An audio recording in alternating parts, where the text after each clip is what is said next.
Yeah, what up, buddies? Yo, we just came out from the screening from seeing Oppenheimer, bro, and sure, after seeing Mission Impossible, this definitely got me like, I was tense. What do you guys have to say? Also, welcome back, Randy. Thank you. For me, I have to say, it was intense. It has these moments of like highs and lows. I will say the casting is pretty insane on that movie. Oh, definitely insane.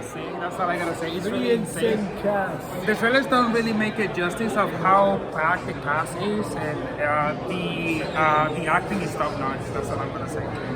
Mm-hmm. The acting is really good. Some heavy notice like Robert Downey. Hey man, it's been a real while since we've last seen you. Most notably in Endgame. We miss you, okay? We miss you, man. But hey, here you really made an impact. Yeah, you redeemed yourself. Yeah, he's kind of Ronnie Downey Jr. has been kind of trying to come back ever since Endgame, and like a lot of his titles, he's still being a good actor, but a lot of his titles don't land as much. But this one, he did a really great job. I think. Best Picture. What was the movie that we said that was gonna be Best Picture before? Probably John Wick 4. Probably John Wick 4, yeah. Probably John Wick 4 is gonna be Best Action. This one has to be Best Picture. Yeah, for real, bro. Yeah. Christopher Nolan really outdid himself here. Yeah, the cinematography is just insane. Yeah, I love Christopher Nolan and his realism. Yeah, we do. Hey, Brian, we're doing out of theater thoughts. What do you have to say about without spoiling? Shit. A lot of boom. A lot of booms. Oh, that's accurate. And this is the reason why I love Christopher Nolan. He loves combining CGI with realism. He literally took a bomb and went to Mexico, to one of the districts in Mexico, to actually explode it. So that scene of the explosion is real.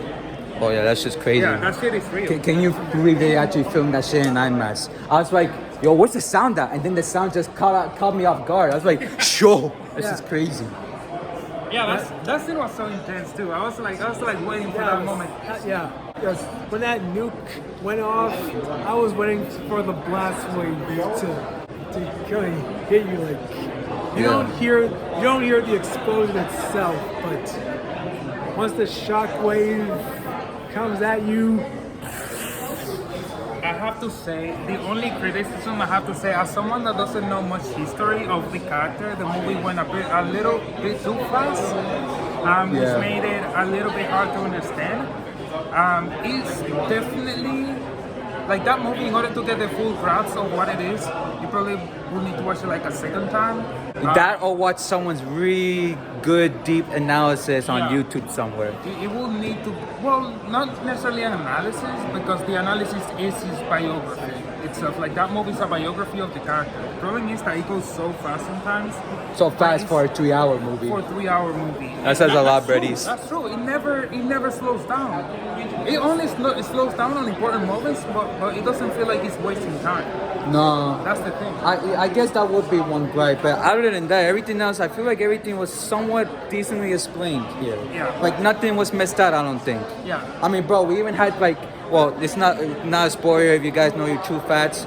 His affair, Emily Blunt and Florence Pugh, their initial roles in this movie were pretty solid, I must say. I mean, everybody did a really good job on their roles. Rami Malek, Josh Peck, even though I wish they gave more to Josh Peck, and the actor from The Boys, they did really good too. Yeah, it's really hard to follow this movie like for the acting itself and the cinematography. It's really hard to. Also, the scores.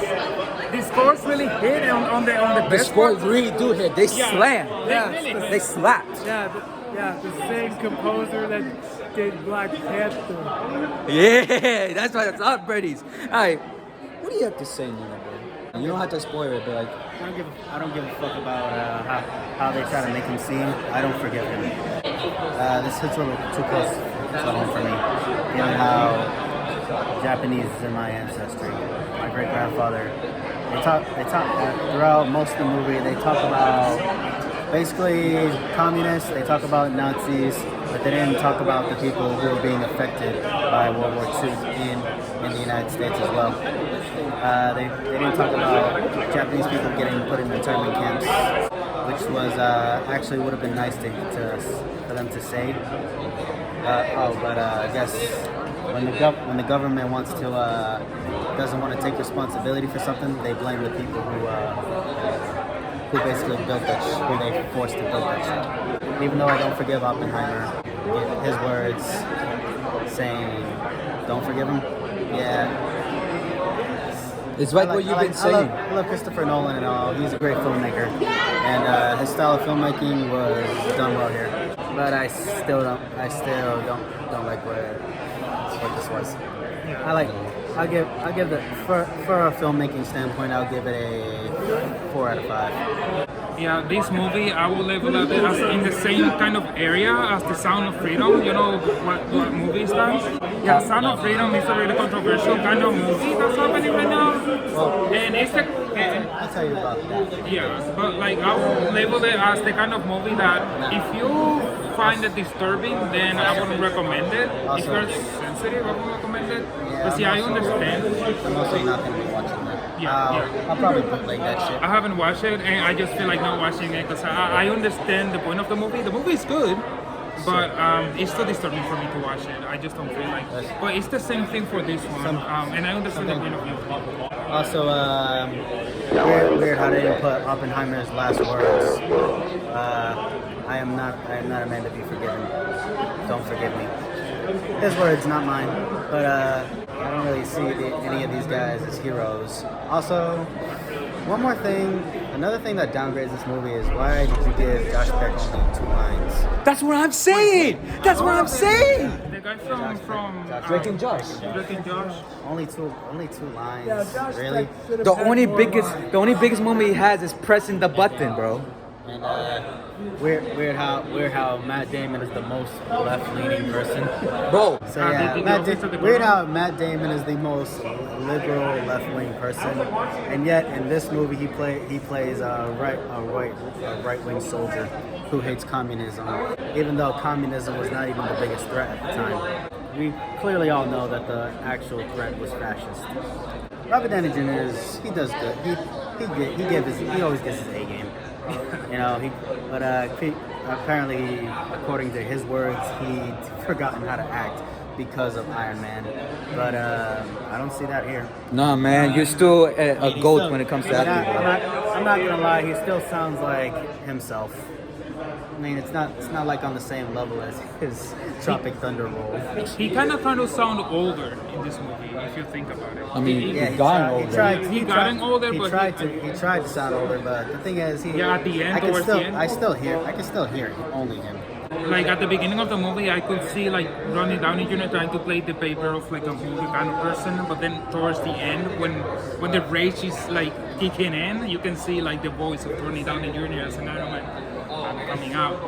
But yeah, this movie, I would say also another point, I would say that this movie kind of like makes you feel things. It makes you feel angry, it makes you feel disturbed, makes you feel intense.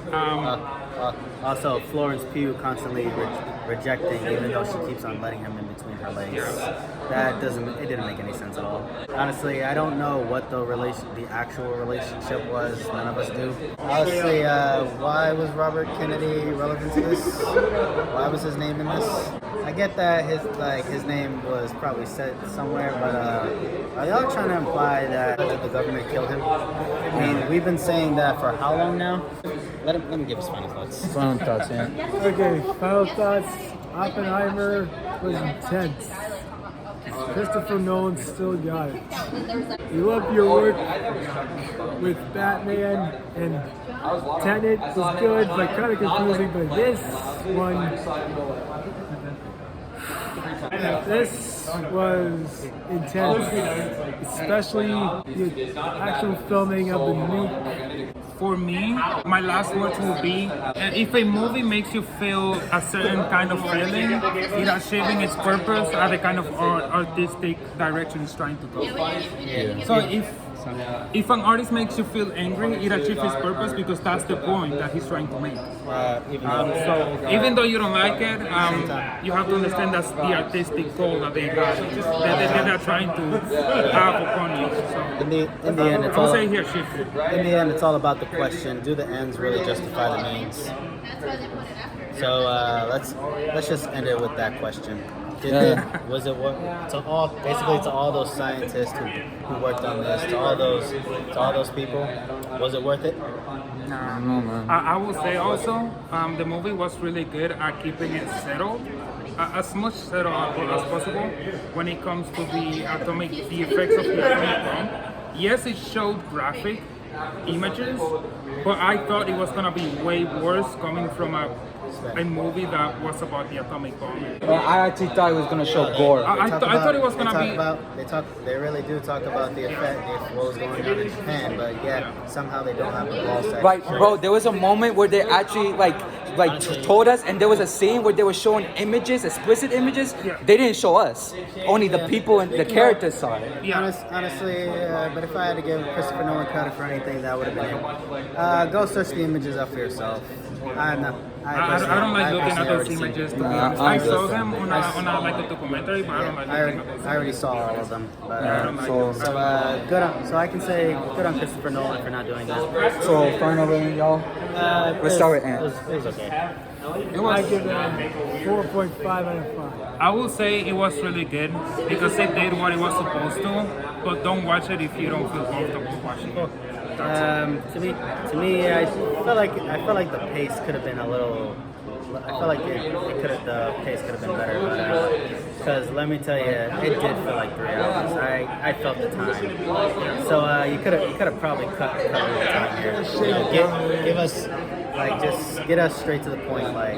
Tell us how they feel. How do these scientists? And we didn't get the aftermath of what all of them were feeling, besides them all turning on Oppenheimer. I also agree with what Nuno just said there. I kind of wish they did a better job showing more of the people's opinions on the aftermath of Hiroshima and everything with the bomb.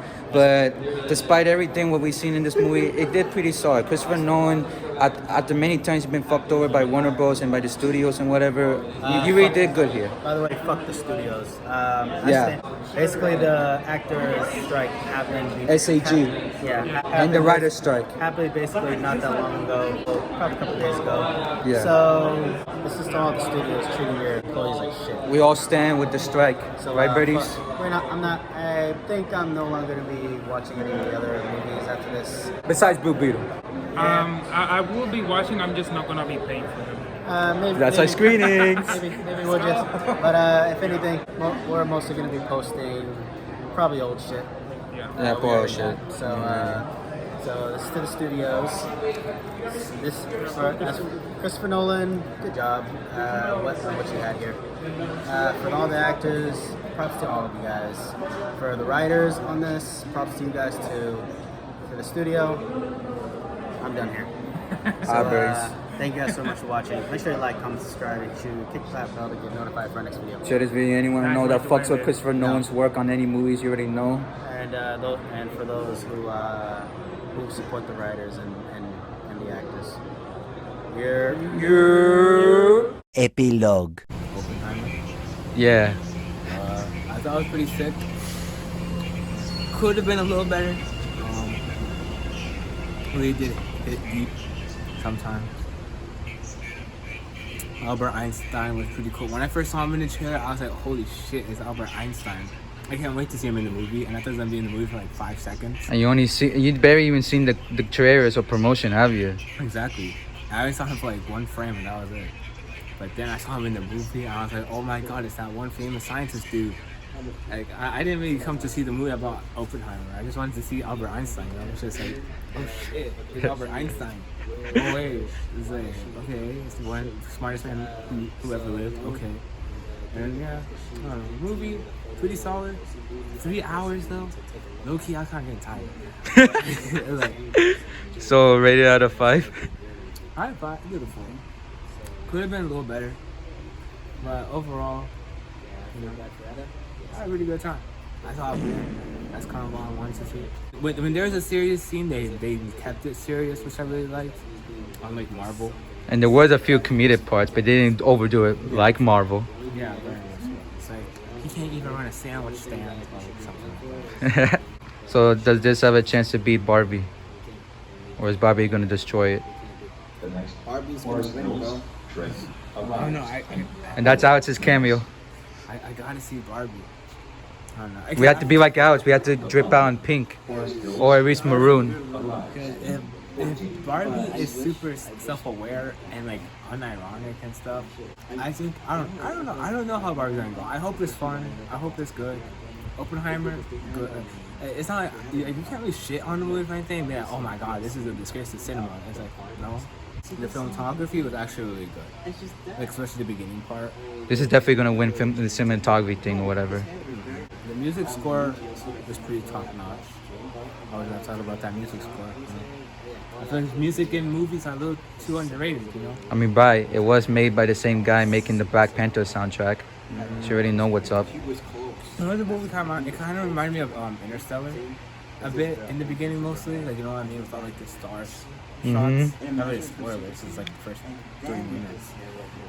But you know, I thought like it really like you know it felt like you know the vastness, the grandness. Like the Interstellar is like, oh my god, this is space. Well, this one's like, oh my god, that's a goddamn nuke.